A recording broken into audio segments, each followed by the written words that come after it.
Hello everyone, जय हिंद, नमस्कार। Welcome you all to mission competition. आप सभी का स्वागत है आपके अपने यूट्यूब चैनल मिशन कंपटीशन ऊपर में। देखिएगा, एक बहुत ही बड़ा गुड न्यूज़ है आपके लिए। न्यू वैकेंसी आई हुई है अपने बिहार के अंदर में, और ये किस डिपार्टमेंट के अंदर में, ये डिटेल में बात करेंगे। सैलरी देखिए बहुत ही आकर्षक सैलरी है, 53,100 से स्टार्टिंग है। Age, last date, fees, application कब तक से कब तक होने वाला है, सब कुछ बात करेंगे। नोटिफिकेशन इसका जारी हो चुका है, किस विभाग में कितने पदों पे है, बिल्कुल डिटेल में बात करेंगे। वीडियो को आप लोग सबसे पहले लाइक करिए और शेयर जरूर करिए अपने मित्रों के साथ, ताकि जो भी ऐसे इच्छुक हैं, जो भी गवर्नमेंट जॉब के जो इच्छुक हैं, उन सब तक ये वीडियो पहुंच सके। दोस्तों देखिएगा, ऑफिशियल ये नोटिस में हम लोग आ गए। तो ये बीपीएससी के अंदर में ये बहाली आपको देखने मिलेगी, और ये जो बहाली है देखिएगा, श्रम संसाधन विभाग के अंदर में यहाँ पे आपको देखने मिलेगी। ठीक है, तो सुयोग्य भारतीय उम्मीदवारों से ऑनलाइन आवेदन यहाँ मांगा जा रहा है।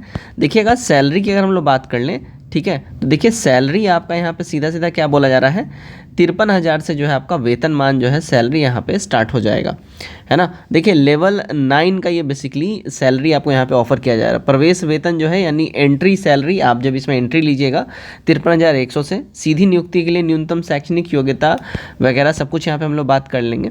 ठीक है, अब एज आपका कब से काउंट किया जाएगा ये भी देख लीजिए। एज जो है आपका 1/8 से, यानी कि 1 अगस्त 2023 से जो आपका एज होना चाहिए मिनिमम 22 ईयर्स और मैक्सिमम 37 ईयर्स। 40 ईयर्स फीमेल के लिए है, ध्यान रखिएगा, इसको अच्छे से पढ़ लीजिए।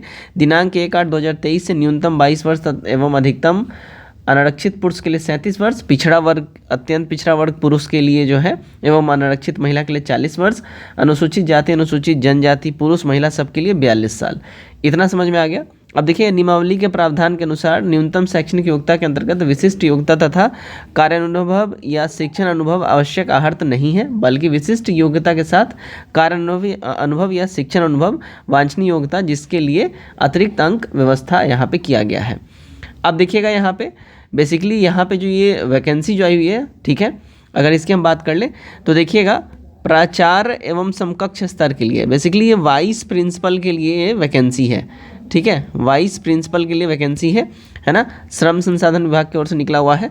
इसमें ओवरऑल अगर हम पदों की बात कर लें, ठीक है, तो देखिएगा इसमें ओवरऑल पद जो है 76 है, 76 पदों पे ये है, और 27 पोस्ट जो है ये फीमेल के लिए जो है रिजर्व रखा गया है। ध्यान रखिएगा, यहाँ पे 35% जो क्षैतिज आरक्षण होता है उसके हिसाब से, और उसके हिसाब से यहाँ पे 27 सीट यहाँ पे रिजर्व रखा गया है।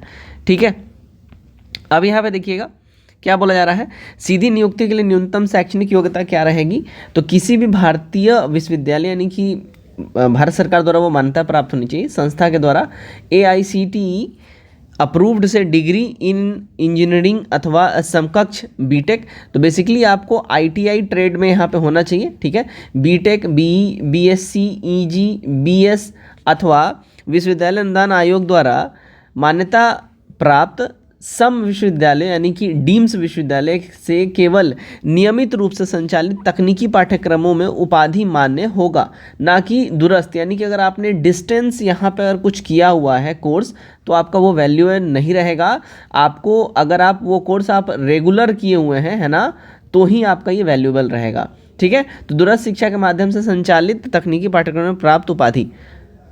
ठीक है, क्लियर। तो यहाँ पे ध्यान रखिएगा, विशिष्ट योग्यता MTech वाले अगर जो हैं उनको यहाँ पे विशिष्ट ध्यान दिया जाएगा, उन पे ये फोकस रहेगा। किसी भी भारतीय विश्वविद्यालय संस्थान AICTE अप्रूव्ड के MTech डिग्री अथवा समकक्ष अथवा विश्वविद्यालय अनुदान आयोग द्वारा मान्यता प्राप्त सम विश्वविद्यालय डीम्स में मात्र नियमित रूप से संचालित तकनीकी पाठ्यक्रमों में प्राप्त उपाधि मान्य होगा, ना कि दूरस्थ। क्लियर। तो यहाँ पे डिस्टेंस वाला जो है वैल्यूएबल नहीं रहेगा, उनको वैल्यू नहीं दिया जाएगा। ठीक है, अब यहाँ पे देखिएगा, हम यहाँ पे अब बात कर लेते हैं भाई कि देखिए, कार्मिक और प्रशासनिक सुधार विभाग द्वारा पत्रांक 212 दिनांक 23/1/2006 के आलोक में वैसे उम्मीदवार जो दिनांक 1/8/2015 से 1/8/2023 तक उपयुक्त वर्णित अधिकतम उम्र सीमा के आधार पर पात्रता रखते हैं, प्रस्तुत विज्ञापन के लिए सुपुत्र होंगे। ठीक है, तो यहाँ पे क्लियरली सब कुछ यहाँ पे मेंशन कर दिया गया है। अब देखिए, चयन का आधार क्या रहेगा, तो लिखित परीक्षा और साक्षात्कार होगा, यानी कि रिटन एग्जाम होगा, और साथ ही साथ इंटरव्यू आपका यहाँ पे लिया जाएगा। ठीक है। तो विज्ञप्ति पदों के विरुद्ध नियुक्ति हेतु सुयोग्य उम्मीदवारों के चयन के लिए आयोग द्वारा लिखित परीक्षा का आयोजन किया जाएगा। यह परीक्षा 150 प्रश्नों की एक पत्र की होगी जो वस्तुनिष्ठ प्रकृति का होगा, जिससे समान अभियंत्रण विभाग यानी जनरल इंग्लिश, साइंस 100 अंक एवं समान योग्यता यानी जनरल एप्टीट्यूड जो कि मैथ होगा उसका 50 अंक का परीक्षा इसमें रहेगा। टोटल 150 हो जाएगा। निर्धारित तथा प्रत्येक उत्तर गलत के लिए 1/4 अंक यहाँ पे काटा जाएगा। ठीक है। परीक्षा की अवधि 3 घंटे की होगी। उक्त लिखित परीक्षा के विषय समान अभियंत्रण विभाग अभियंत्रण विज्ञान के उपयोग द्वारा आयोजित सहायक अभियंता असैनिक यांत्रिक विद्युत के विषय में समान अभियंत्रण पाठ्यक्रम मान्य होगा। क्लियर। अब यहाँ जनरल एप्टीट्यूड यहाँ पे सिलेबस देख लीजिए। तो यहाँ पे संख्या पद्धति वगैरह ये सब रहेगा, पूर्ण संख्या, अभिकलन, दशमलव, ये सब रहेगा। तो बेसिकली यहाँ पे आपका ये मैथ का सिलेबस दे दिया गया, आप स्क्रीनशॉट ले लीजिए। ठीक है। क्लियर। अब देखिए शैक्षणिक योग्यता, विशिष्ट योग्यता, कार्य अनुभव या शिक्षण अनुभव, साक्षात्कार का कुल पूर्णांक जो है 100 अंक होगा, जिसका विभाजन कैसे होगा यहाँ पे बताया जा रहा है। तो निर्धारित न्यूनतम शैक्षणिक योग्यता जो है 40 आपको इसमें लाना पड़ेगा। ठीक है। इस बात का आप ध्यान रखिएगा। क्लियर है।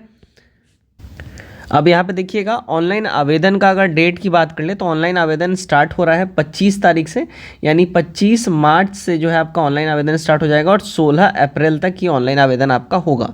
फीस की अगर हम लोग बात कर लें तो यहाँ पे देखिएगा वैसे अभ्यर्थी जिनके द्वारा ऑनलाइन आवेदन के पहचान पत्र के रूप में आधार अंकित किया गया हो, बायोमेट्रिक फ़ी के रूप में 200 रुपया अतिरिक्त शुल्क का भुगतान नहीं करना होगा। अगर आपने आधार अपने आईडी के स्वरूप नहीं चुना है तो फिर आपको 200 रुपये देना पड़ेगा। सभी उम्मीदवारों के लिए 750 रुपये जो है यहाँ पे फ़ी रहेगा, इस बात का ध्यान रखिएगा।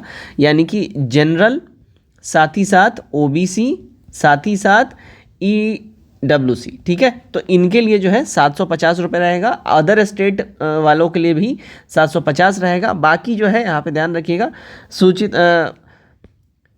ठीक है। तो यहाँ पे केवल बिहार राज्य के अनुसूचित जाति अनुसूचित जनजातियों के लिए 200 रुपये यहाँ पे फ़ी रखा गया है। क्लियर है। और महिला उम्मीदवारों के लिए क्या बोला जा रहा है, बिहार राज्य के स्थायी सभी आरक्षित अनारक्षित महिला उम्मीदवारों के लिए भी 200 रुपया फ़ी रखा गया है। तो बेसिकली यही सारा मामला है। बेहतरीन टाइप का ये जॉब आया हुआ है। अगर आप लोग इसका अगर योग्यता पूर्ण करते हैं तो डेफिनेटली आप लोग इसको भरिए, क्योंकि ये बेहतरीन जो है लेवल 9 के सैलरी वाला जॉब है। आई होप आप लोगों को वीडियो काम का लगा होगा। कमेंट करिए अपने राय को और वीडियो को ज़्यादा शेयर करिए अपने मित्रों के साथ। जय हिंद।